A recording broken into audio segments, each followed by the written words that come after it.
بسم الله.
إنما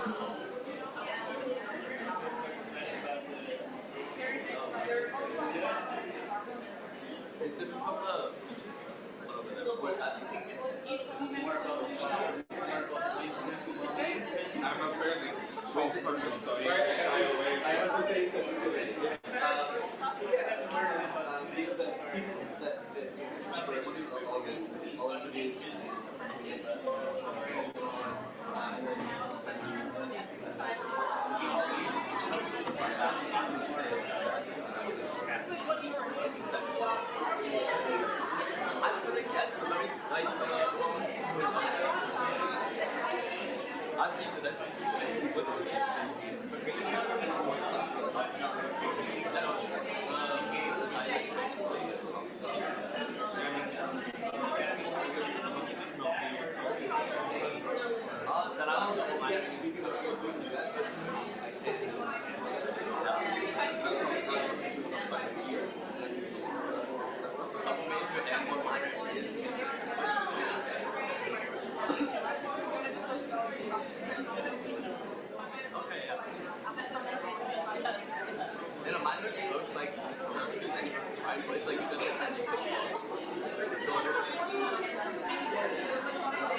Do I have juice? I do have juice.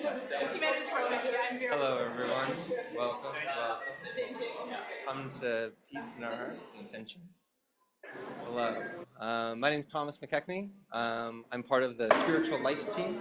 Organized this gathering here today, centered around Tarek Al-Zugbi and questions of moving through conflict through the stories that we tell. I have some official housekeeping words that I just need to find so that I deliver them all properly in the right order. Here we are. But it's just really good to see all of you today.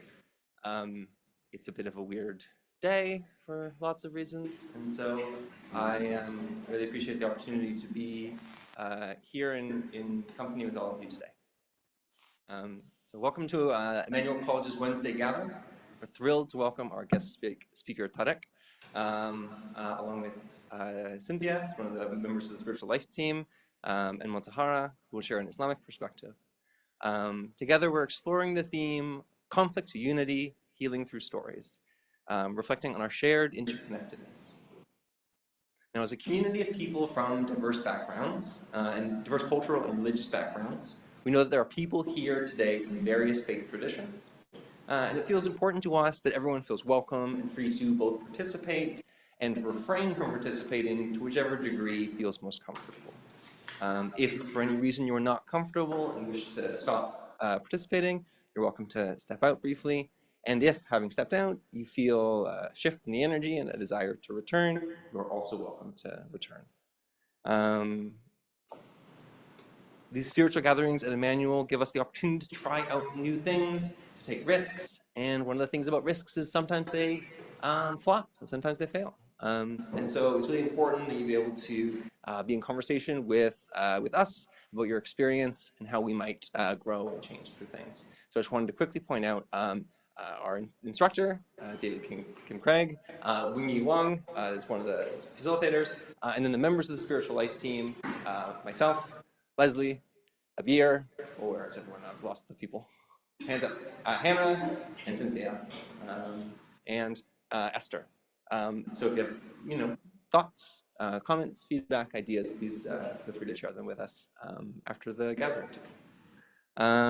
Again, yes, thank you for joining us as we learn, explore, and experience the sacred together. I'd like to welcome up to the landing project.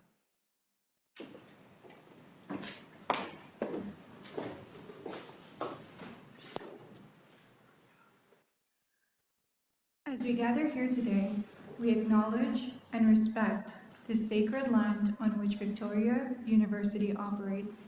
It has been a site of human activity for thousands of years. This land is the territory of the Huron-Wendat, the Seneca, and the Mississaugas of the Credit. The territory was the subject of the Dish with One Spoon Wampum Belt Covenant, an agreement between the Haudenosaunee and Anishinaabe nations to peaceably share and care for the resources around the Great Lakes. Today, Toronto is still the home to many Indigenous people from across Turtle Island, and we are encouraged to continually strengthen our relationships among all living beings and with this land. Thank you.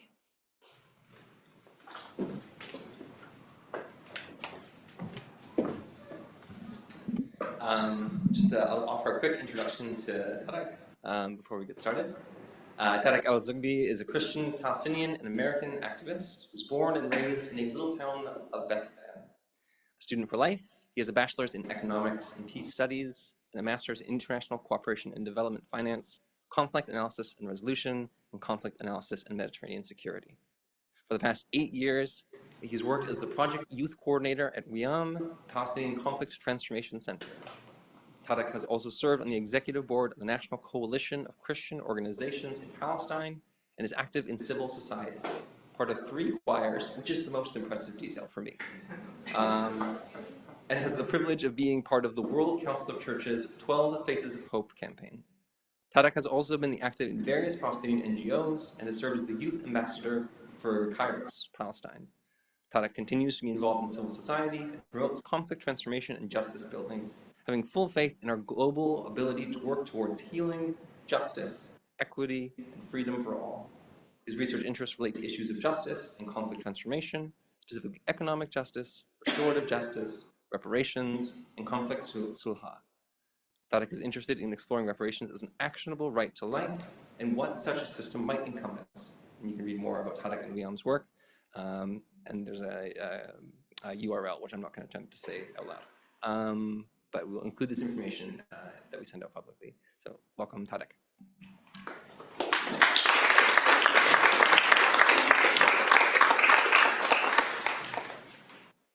Please let me know if I shouldn't use the mic because of the mic on my chest. Otherwise, I'll keep talking. First of all, it's a pleasure to be here with you. And before I begin, I'd like to give a special thank you for those who welcomed me here, for Reverend David, and for the Spiritual Life team who continue to work to be able to have these gatherings. So thank you to them. And I'm delighted to be here with you. I know today is a precarious day as we hear the unfortunate headlines coming from the south of the border here. But the good news, hopefully, is that there is always hope and that we can always come together. So I'm here to talk to you today a little bit about conflict mediation. The way this is organized is that I'm going to share a few words on conflict, transformation, mediation, reconciliation, and then share an empirical story with lessons learned, and then we're going to have two more stories shared out. So first of all, conflict mediation in the Palestinian tradition is called sulha, and it's a little bit different than some of the Western methodologies of conflict transformation. Sulha is based or rooted in the Arabic word suluh, which is to repair, and that is truly what it's supposed to be. So in English, we have conflict transformation, mediation, reconciliation. Which one is more apt? I think it depends on the day and what is needed. But the word that we most often like to use, or the terminology, is conflict transformation, because it is to take the conflict that has come and transform it into an opportunity to build community, strengthen relationships, resolve and address the conflict, disrupt the cycles of violence, and then continue forward. So in the Palestinian tradition, also the Arab tradition, every Arab country and collective has a few differences in how they use sulha, but we operate in a tribal-based society, and so we operate in large groups. When there is conflict, these tribes become involved even if the individuals of the tribe were not involved in that conflict. For every family group and tribal group, we have someone called a mukhtar, which is the chosen elder, and they're the spokesperson for the family. So regardless of who the conflict is with, they're the ones who basically decree what the family position is and speak on behalf of the individual, the group, and the family. Then we have the team of mediators who could be from the same families that they're mediating with, because that separation that we see in Western methodologies isn't one that's inherent to our community and culture, because we also assume and understand collective responsibility in the mechanism of being able to pressure the family towards reconciliation from within. We also do use Western methodologies of conflict transformation, because part of the foundation of our work is pluralism. We believe that we were born in the image of God, that we are God's creation, that we were put here, and so we believe that good comes from all over and all around us. And if we are to limit the places of insight, of wisdom, then we are to limit the wisdom and insight that we may have. So this process oftentimes begins with having the parties in conflict approaching the mediators, or the mediators voluntarily approaching them. With their acceptance, the mediation process begins through shuttle diplomacy.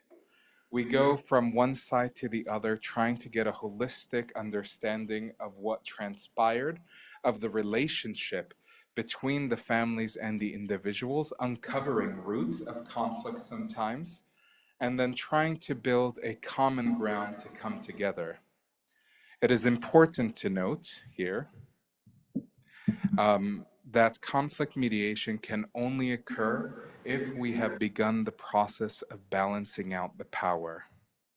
Where there is an extreme imbalance of power, we recognize that people are not with their full agency and therefore cannot contribute holistically or effectively to the conflict mediation process.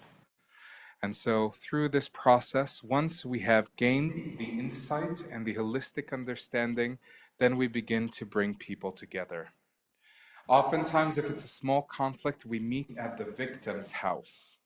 And here we can pretend to see rabbit ears or air quotes every time we use terminology like victim and oppressor, understanding the expansive nature of our identities beyond the actions that transpired and that brought us together.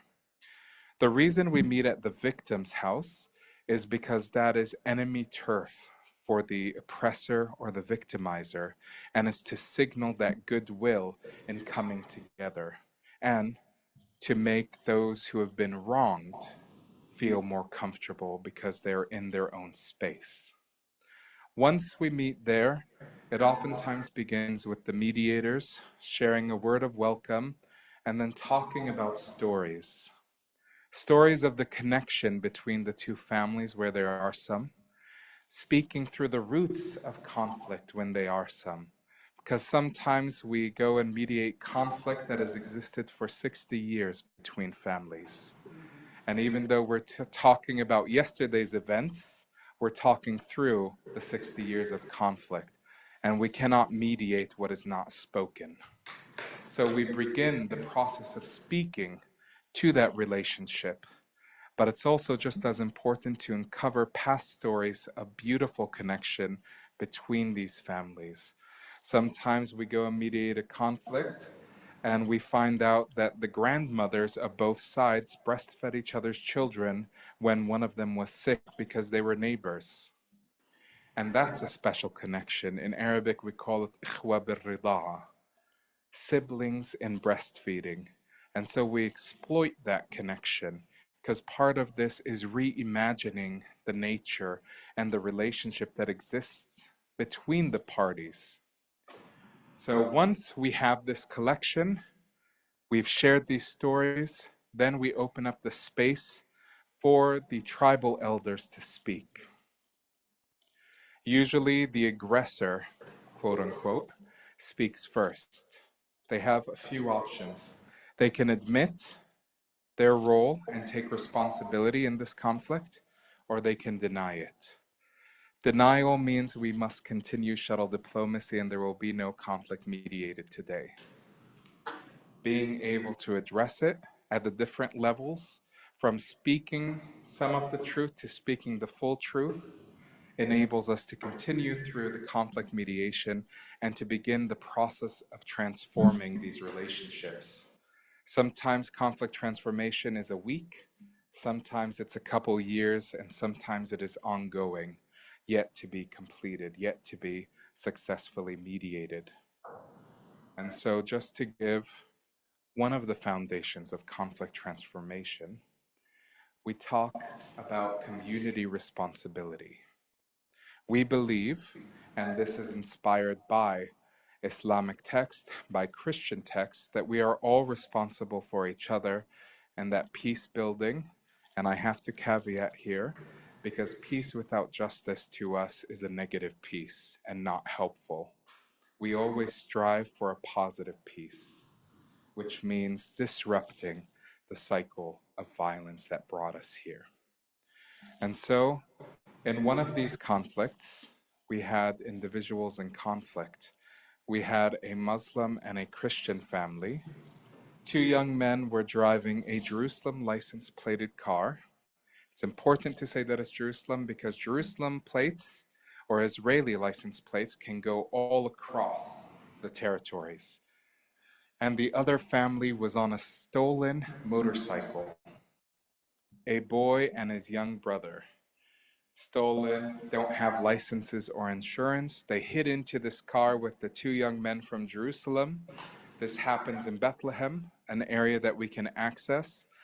And the two young men, having purchased the car newly, came out and began yelling. Family nearby of the young men on the motorcycle erupt, and they come to see what all the commotion is about. In the heat of the moment, not being able to ask what happened, not being able to understand why there was yelling, it erupts into violence. The two young men from Jerusalem have very little family in the Bethlehem area. The other man and his younger brother, who come from Bethlehem area, have a lot of family. And 15 men begin beating these two men while the others run off. It's important to note here, I forgot to say, that some of the stories will have violence, maybe triggering. Please, listen to yourself, to your heart, to your needs, and leave the space if you need to. Feel free to come back, but don't be shy. And so the violence continues until two passerbys come by and they stop one of the 15 men with a boulder in his hand from smashing it into one of the young men's heads. These two passerbys were of a different religion than the victims. They were of the same religion as the victimizers. So they stopped this conflict. They helped the two men escape. The two men went to hospital. One of them spent a few weeks with a punctured lung in hospital. Almost killed, almost dead. And now the mediators come in. We're told this story by the cousins of the two men in hospital, as they cannot be with us, and we're trying to put pieces together.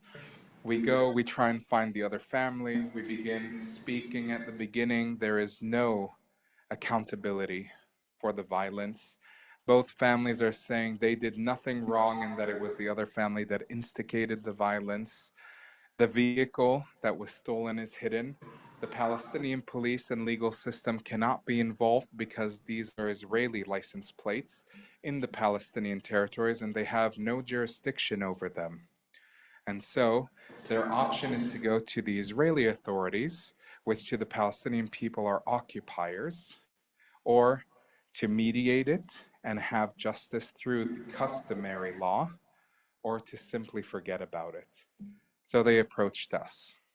After quite a few weeks of mediating, we also had to wait for Ramadan to end because we wanted to make sure that it wasn't during a time in which there were other obligations. We were able to bring them together, and we began the truth-telling. We began this gathering, and we had a Muslim sheikh, a Christian priest, and about 7 of us mediating this process, 3 of us who were speaking. And the Christian begins speaking to the Christian family. We all know, if you are Christian, maybe the story of Zacchaeus, a short man, not that there's anything wrong with short people, in Jericho, and he's a tax collector, and he's stealing from the people. He's taking more tax than he needs to, and he's building this wealth at the expense of the people, climbs up a tree, sees Jesus. Jesus points to him and says, "We will have dinner at your house today."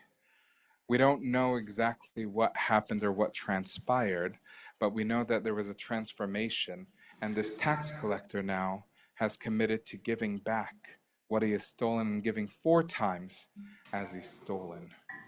And so we use this example as a biblical example of transformation. I believe there will be some Muslim recitation later on, so I won't speak from the Muslim part or recite, but I will say that we did also use text from the Holy Quran by the Imam, the text calling for peacemaking and also calling for truth-telling, which was shared with the Muslim family, invoking that we must tell the truth even if it is at the expense of our brother, our sister, our collective. And after a while, we began to leave room for the other families to talk. We ended with saying, "So this is the conflict that has brought us here. What will we decide?" The aggressor's family spoke first, and they said, Our children, our young men have wronged yours.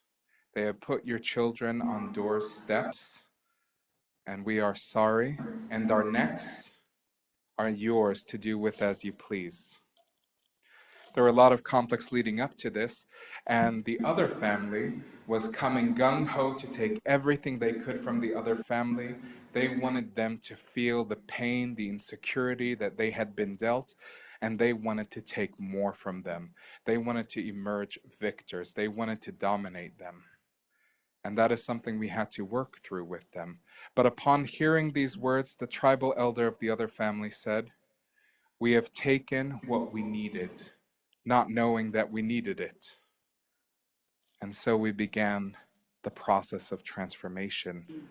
And the other family stood up.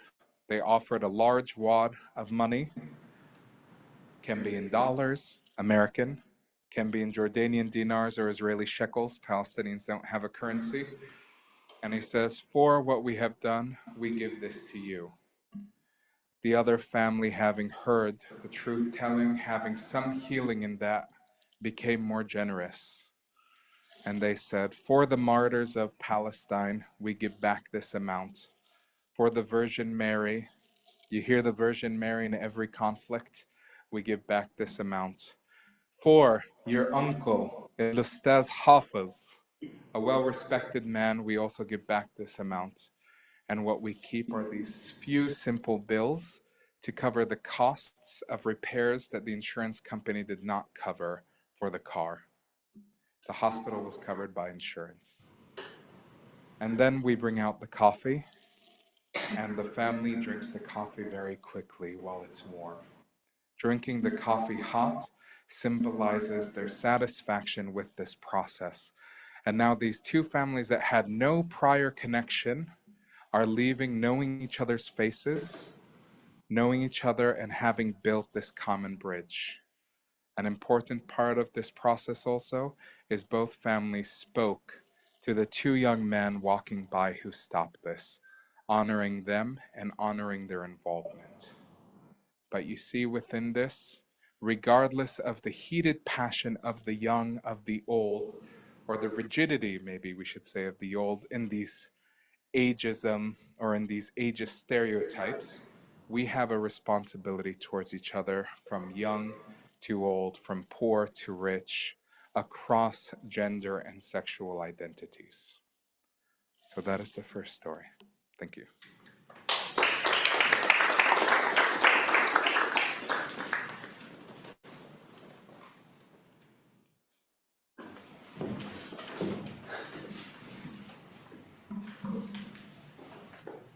Hello, my name is Cynthia, and I will be leading us through a metta meditation. So I invite everyone to get comfortable. You can lower your eyes or close your eyes, whatever makes you feel comfortable. And just feeling the seat underneath you, feeling your body, feeling your rest. I will ring this bell and try to notice the moment that the bell stops ringing.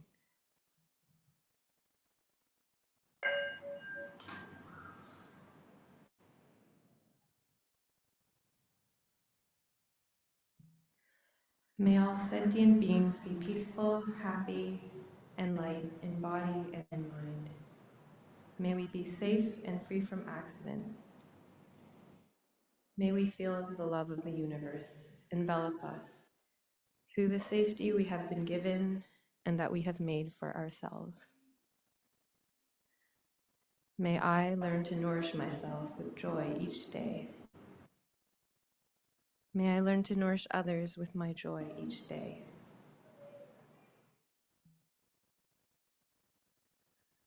Noticing your breath, feel the air enter and leave your lungs.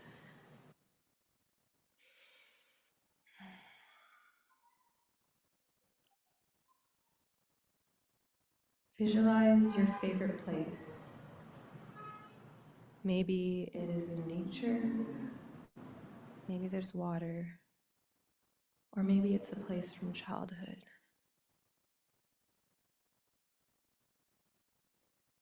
What do you see? What are the smells?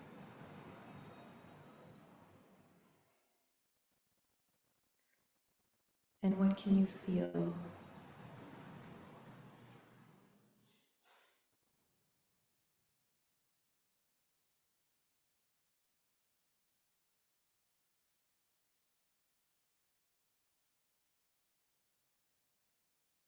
Feel that you are loved here, that you're taken care of. Breathe in, breathe out. Visualize yourself as a being full of love.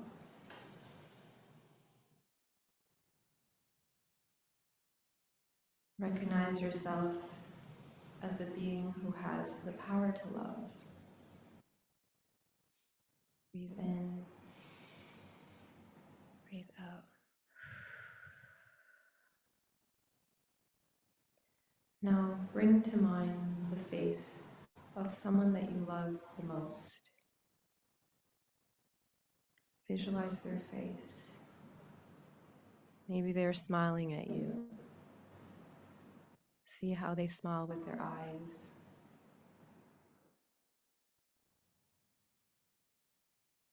Feel your love radiating towards them.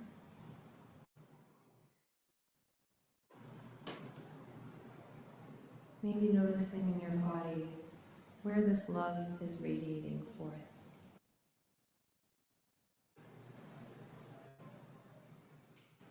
Breathing in, breathing out.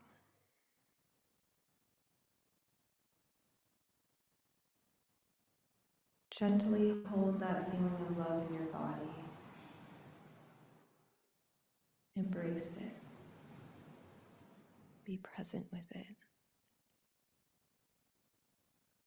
And with every inhale and exhale, allow that feeling of love to fill you more and more as you visualize compassion spreading throughout. Breathing in, breathing out, allowing your love to expand.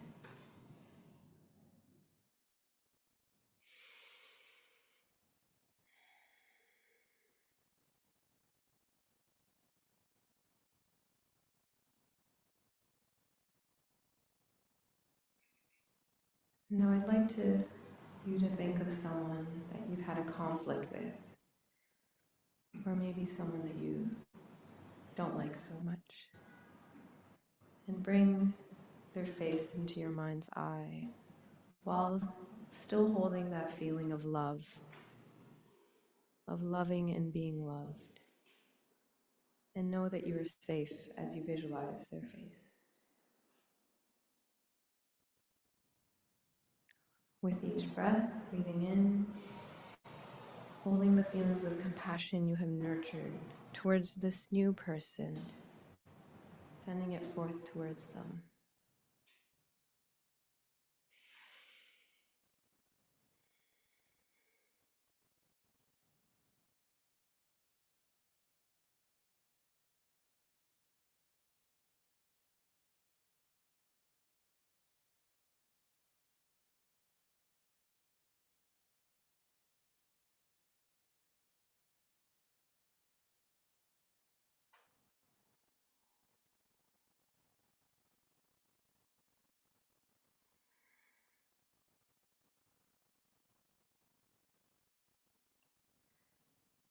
Now recall the smile of your loved one, the person you love most in this world. Recall the feeling of the powerful but light feeling of love and joy they bring out of you. Breathe in. I know what love feels like. Breathe out, freeing myself from the clutches of hatred. Breathe in. I know what love feels like. Breathe out, freeing myself from the clutches of hatred. Breathe in. I am grateful that I am safe. Breathe out. I know that love feels light.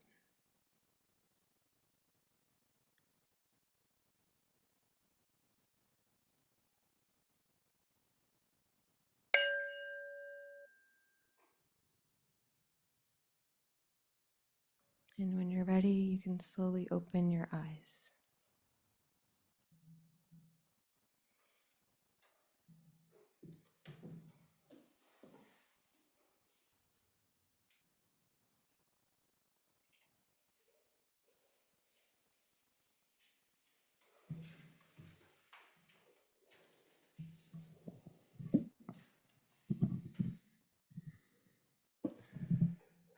So, when we talk about conflict transformation, we also talk about expanding the understanding of what a person is.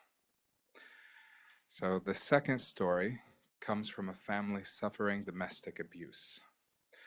When we talk about conflict transformation, our role as mediators is not to render judgments, and it's not to determine which route should be taken.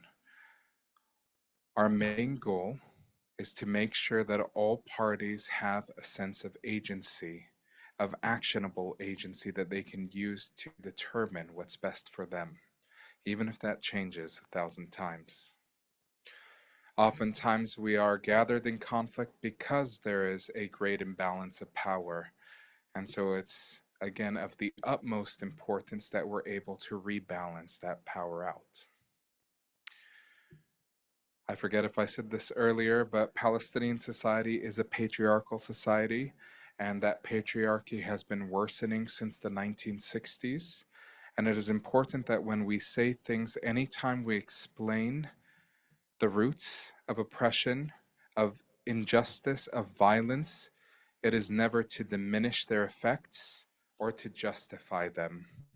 It is simply to recognize that if we do not address the roots, then our conflict mediation and transformation is ineffective. It may halt for a time, but then it will come back because the roots are still there and they haven't been addressed. So in September every year, we celebrate Peace Week. Peace Week is a celebration where we talk about justice, where we focus on positive peace, and where we invite speakers to share about how they've overcome adversity and to also name some of the adversity and challenges that we are facing. We have speakers oftentimes from South Africa speaking about apartheid. We've had some who are survivors of the Rwanda genocide.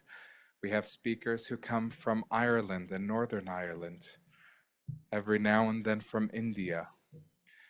And so during One Peace Week, around 5 years ago, 4 years ago, time is no longer linear in this work.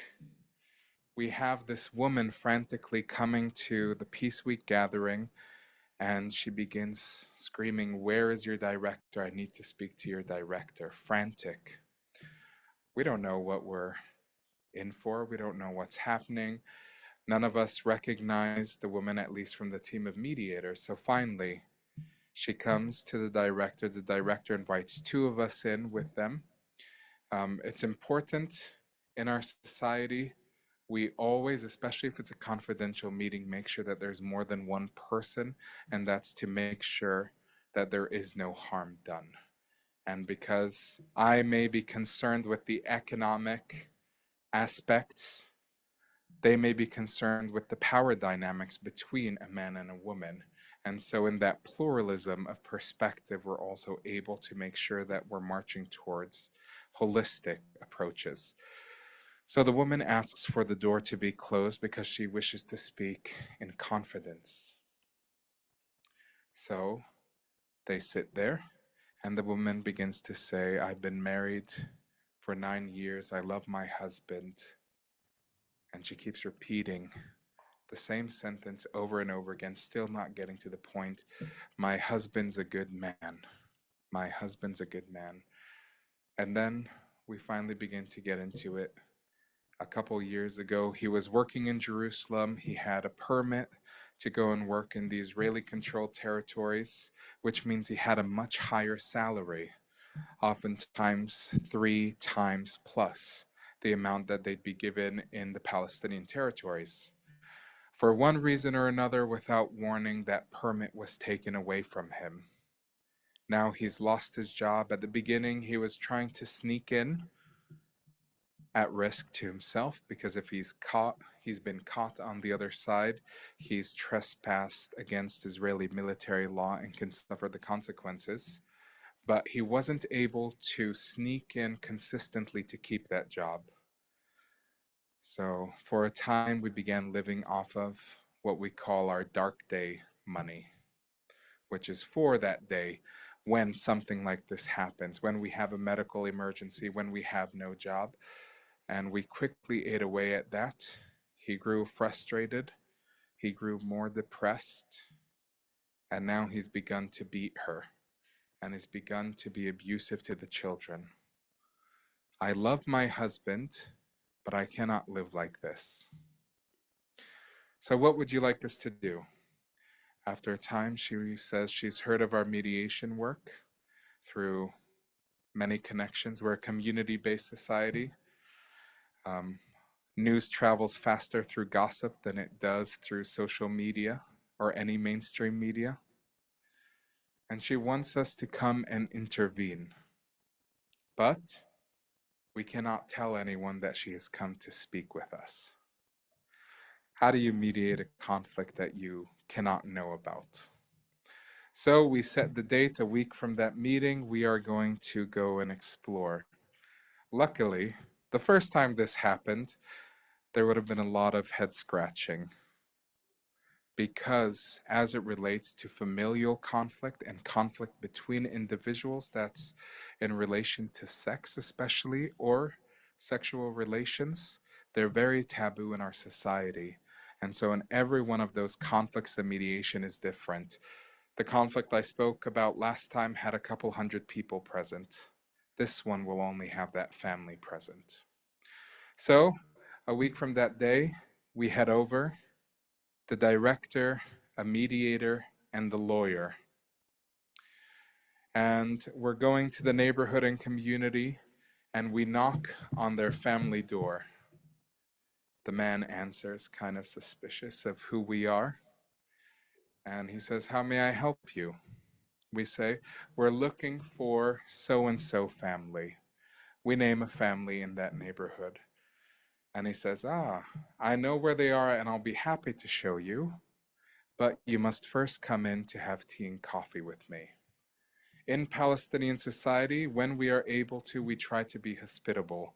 To turn away a stranger is to blaspheme against your own community and social norms. We have this in Christian and Muslim tradition. My grandmother used to always say, "Cook extra when you cook, for you never know when an angel will come and visit." And so we get into the house, we begin to introduce ourselves, we get to know this man a bit more, and then finally he says, "So why are you looking for that other family?" We say, "Oh, we're looking for an individual there who we're hoping can create a formal tie between us and another family that's been struggling with domestic abuse." We go into some details, a little bit different than this case, and then he says, "This sounds a lot like what we're struggling with." He calls his wife. When we first entered, his wife looked at us completely nervous and terrified. Are we going to tattletale? And what will that mean for her? And as it is common in Palestinian patriarchal society, unfortunately, we're working on changing that. Women are oftentimes sent to make the coffee and tea while the quote-unquote men speak. Even if there is a woman, sometimes with the guest, depending on the family, the woman from their family will not be present until she is called. It's not the same in all families, but it is in more conservative ones. So the woman comes out and the man says, "Honey, these are so and so and so. They're mediating conflict. Can you tell them about what we've been struggling with?" We're superstitious in Palestinian culture. We believe if someone tells the same story twice to the same group of people, that they will make mistakes and they will be figured out. You know, as I told you last time, oh, whoops, something small like that. And so we play on that patriarchy. It's also the case that oftentimes we do want to share a bit of our truth, but maybe not the whole truth. And we don't want her to face any repercussions of sharing something, even though her husband invited her to share, that he didn't want us to know. So we say, well, you're the man of the family. Why don't you tell us? We have to exploit this patriarchy until we dismantle it. And so he begins to speak. He says, I used to work in Jerusalem. I was fired. At some point, he begins to take breaths between his speaking, and his eyes completely go down. He no longer wishes to engage with us. And then I became violent. Great shame. He hasn't named the actions explicitly, and it's important that he does, because we again don't want her to be in the position of having to name the injustice and oppression in a way that he reacts to it. And so we say, and so what does this violence, or what has this situation been like for your family? His head still down, looking up, but going back down, speaking, now speaking apathetically. I've begun beating my wife and my children. We thank him for sharing his truth. We tell him how domestic violence is never the answer, because violence is never the answer. We talk about the cycle of violence. We talk about gender roles. We talk about patriarchy. We speak to these injustices, but we thank him for sharing his truth.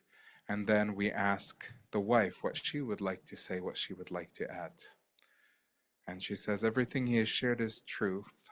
It's true. But I still love him. I married him out of love, and we had many great years, and I want to return to those years. The children are not there with us yet. And so we begin to talk, well, what can we do from here? We share about WEAM's work. We talk about our psychosocial support. We talk about our women empowerment projects. We talk about our youth and children empowerment. We talk about our citizen diplomacy, where we talk about nonviolence, where we have airing out of frustrations and stress. We talk about our Work for Cash program, where we connect members to extra funds, if we have any, to try and support them, or to our expansive network. And we begin working that way. And then we also have to address, well, what do we do with what has happened? We don't believe any woman should be forced to stay in an environment where she has been abused. We also don't believe it is our role to tell women, especially as men, whether they should leave or stay. We believe women, just like all others, should always choose what is best for them in every moment. And so we share a cultural story. A cultural story that actually comes from the West. If we had more time, we'd go into the criticism of that story, but I'll share the version that we have fine-tuned to fit the Palestinian community. So you have a family, an older woman who has diabetes, who's losing her eyesight, with her son who has been married and lost his job, and his wife who has desired a child for many years of marriage but is yet to have one. Forgive me for having a few traditional roles. And they have run out of their food. We come from a Bedouin tradition, so as is custom, they begin to traverse the desert. And upon walking, this elderly woman falls into the sand. The man and his wife go to help her up, or the woman and her husband go to help her up, when one of them rubs a magic lamp and a genie pops out. This genie says, "Welcome, travelers. You have rubbed my lamp, and so you have one wish for you all." Not one wish per person, one wish for you all. The grandmother quickly begins to say, "I have lost my vision. I'm beginning to forget what my son's face looks like. I wish to see him again." The man says, "I wish to find some way of keeping my family alive. I have no job. I have no savings." And the woman says, "I wish to have children, to call my own, to raise, to carry on our family name." And they begin bickering. We can have it simply bickering. We can have one of and attack the other, all levels of conflict. And they're fighting, and they're at this impasse when a wise woman comes walking by. And she says, I hear you bickering. Do you mind sharing with me what's going on? So they build a campfire, put a little bit of water in a kettle to make some tea, coffee maybe towards the end, and they begin to share their story. We don't include how much time it takes, but after a while, this wise woman says, I have the solution. Speaking to the elderly woman, she says, go to the genie and say this: I wish to see my grandchildren having enough milk and honey every day at the table. Finding a way to meet the needs of all of those members in conflict. And so part of conflict mediation is recognizing that there are needs. Those needs sometimes manifest in the root of the conflict, but part of our job is to be able not just to bring them out, but to work creatively. It is to do away with this lack, with this scarcity mindset, and to say, okay, yes, there are difficulties, yes, there are challenges, but what can we do? And how may we do it so that all are included? And to work towards that end. So community responsibility, transformation, and bringing the individual out with their salient needs. And then the third story.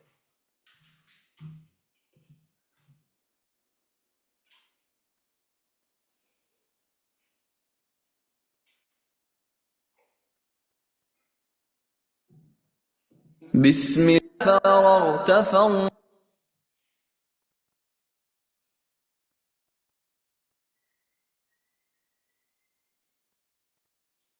بسم الله الرحمن الرحيم ألم نشرح لك صدرك ووضعنا عنك وزرك الذي أنقض ظهرك ورفعنا لك ذكرك فإن مع العسر يسرا إن مع العسر يسرا فإذا فرغت فانصب وإلى ربك فارغب. This is a chapter that was revealed to Prophet Muhammad as a source of comfort during hardship, where God reminds him that his chest has been expanded, his heart has been expanded for him, and that there is ease with hardship. I'm going to be focusing on these two verses specifically on ease during difficulty. Scholars provide deep reflections on these two verses. So verily with hardship comes ease. Verily, with hardship comes ease. Firstly, God does not say that after hardship there will be ease. God says that with hardship comes ease. So along with any hardship that we face, simultaneously we experience different forms of ease. Secondly, this verse is repeated twice.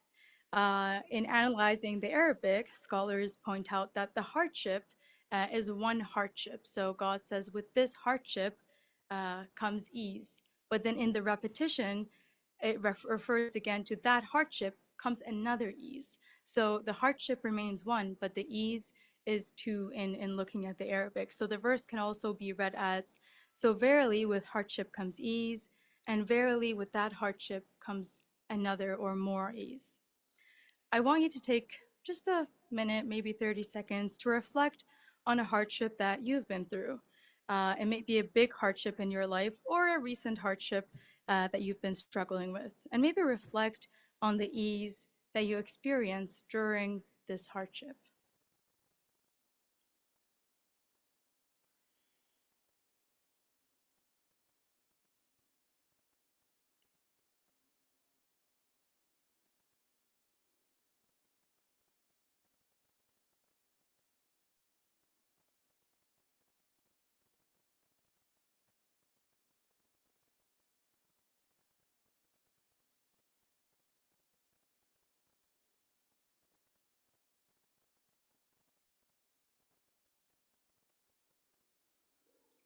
Suffering and tests are a normal part of life, especially the devotional life.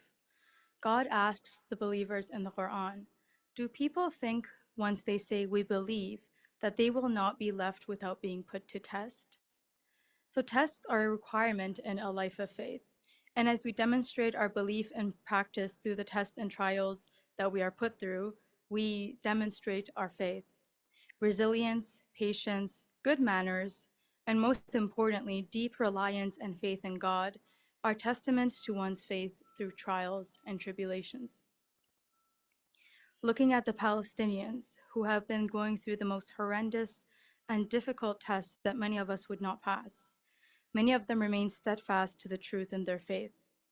A common mantra or dhikr that they repeat throughout these trials, through the loss of family members and limbs and basic human rights, is Hasbunallah wa ni'mal wakil. And this is another verse from the Quran which says, Allah alone is sufficient for us and is the best protector. So in the face of the hardest tragedies, still that reliance in God and that reliance on the protection of God as being the best of protections still remains. The beginning of this verse actually states, those who were warned, your enemies have mobilized their forces against you, so fear them. The warning only made them grow stronger in faith, and they replied, God alone is sufficient for us, and he is the best of protectors. Our enemy may be a military force, our own egos and shortcomings, a trial we can't explain, or situations that are out of our hands. We are told to recognize that this life is a test of our faith, and that we demonstrate through patience and reliance on God alone, who is true in the promise that is made, that verily with hardship comes ease. Verily with that hardship comes more ease. بسم الله الرحمن الرحيم ألم نشرح لك صدرك ووضعنا عنك وزرك الذي أنقض ظهرك ورفعنا لك ذكرك فإن مع العسر يسرا إن مع العسر يسرا فإذا فرغت فانصب وإلى ربك فارغب.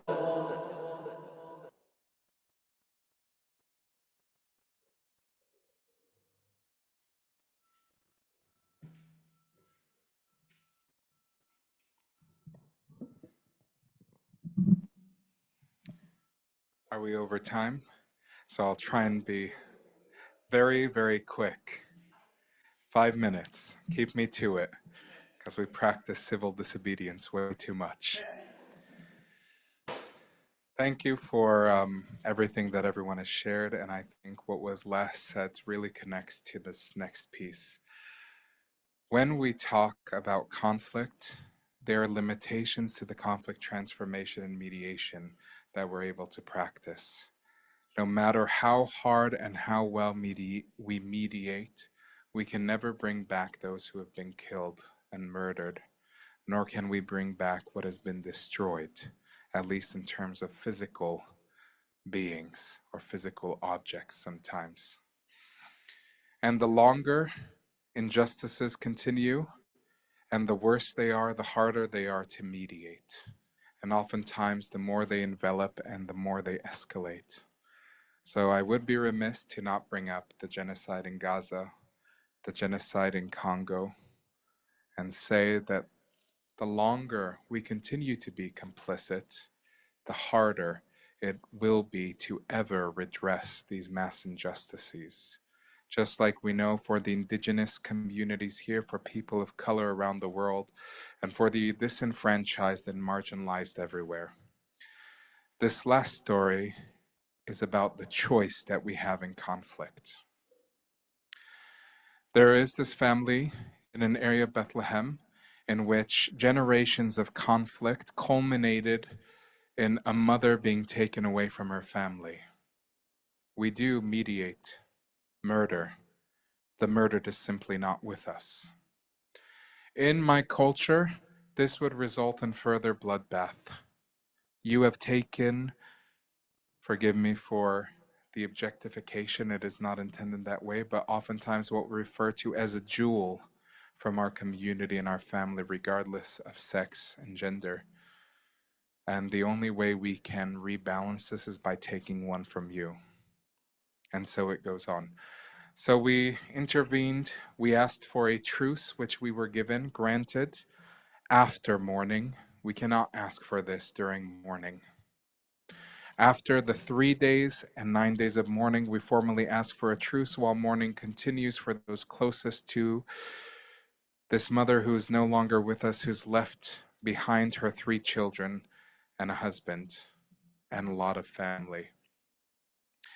We come together. How can we mediate this conflict? The other side, luckily through a lot of work, through a lot of shuttle diplomacy, has decided that they will fully admit their wrongdoing. The worse and more heinous the crime or the action, the more unequivocal truth-telling is demanded. And so they share this. And the mediators begin this process by sharing a story, not so heinous, of a person on a horse going from Bethlehem to Jericho. It's an arid desert, very warm, very hot, no water. Halfway through, they arrive at Al-Izariya, also known as Bethany in English. They see this old person barely walking, but making their way. So they stop. They say, "Where are you going?" "To Jericho," replies the older voice. So this person gets off the horse and says, "Why don't you take my horse for a little and I'll walk by you under this harsh sun?" The older man, with the help of this younger person, gets on the horse and they begin going for a while, when all of a sudden the older man is rejuvenalized, smacks the butt of the horse and takes off. This man who was trying to good now sees his horse being stolen, but he continues to yell, "Please wait, please stop." Goes back and forth, the old man saying, "I already have your horse, you're not going to get it back. What? There are no tricks that'll work on me." The younger person responding, "I wish to tell you no trick. I just wish to tell you something." Intrigued, the older man stops on the younger man's horse a good distance away, and he says, "What is it that you wish?" He says, "When you arrive in Jericho and they see you on this horse, and they ask you, 'Where did you get this horse from?' please respond this. Say, 'A younger person saw me walking, barely making it, and gave me this horse so that I may.'" And the older man says, "Why? Why should I say this?" The younger person says, "عشان ما ينقطع الخير اللي بيننا," so that the goodness that connects us is not cut. And so this is a story that we oftentimes use in situations where the wrong that has been committed is so grievous, is so heinous, and that no level of conflict mediation will ever do any good or bring back that which has been lost. And it is a message that what happens from here is in your hands. What will you choose to do with what you have been faced with?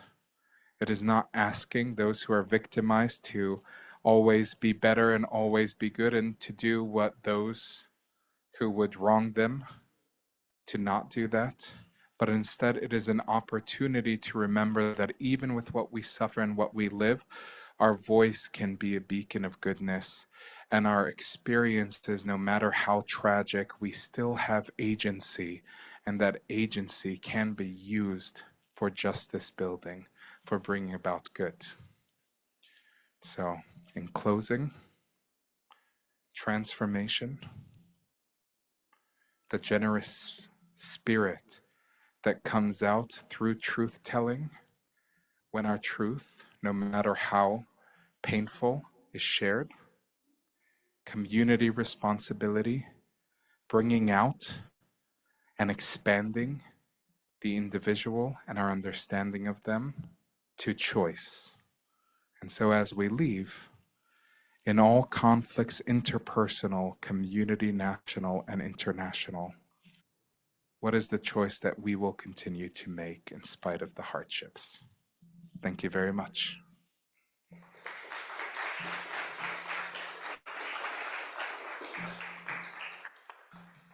Thank you, Tariq. And thank you everyone who is here. Thank you for staying a little bit late. Thank you for being with us. We're going to do one last thing and then I'm going to send you out into the world. This is an ancient Christian practice of just meeting each other with peace. And so we have these are some of the sort of resources available for folks if folks are feeling sort of activated by anything that occurred here. But do we have a next week slide, Abir? There just wanted to say quickly that there is a gathering next week. Professor Glenn McCullough will be talking about the spirit of breath.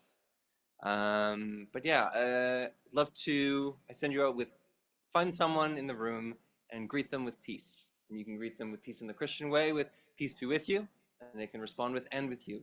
Or you can greet them with peace in the Muslim way. You can say assalamu alaikum, and you can respond with wa alaikum assalam. So I offer you this chance now to just meet each other for a moment in peace. And thank you for being here today.